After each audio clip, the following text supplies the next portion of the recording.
இன்னைக்கு நான் என்ன செய்ய போறேன்னா லட்சுக்கு ராகி கஞ்சி தான் பண்ண போறேன்.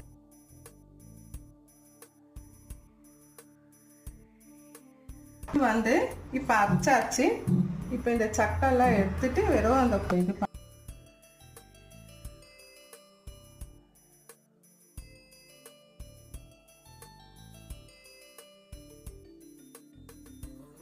இப்போ வந்து இது ஸ்லோவில் வச்சுட்டு இது நல்லா காசணும், நல்லா வேகணும்.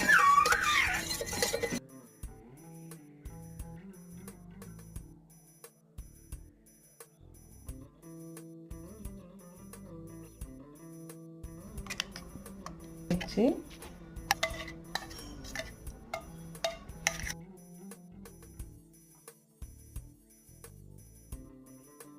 இது ரெடி ஆயிடுச்சு. லட்சுக்கு தர போறேன்.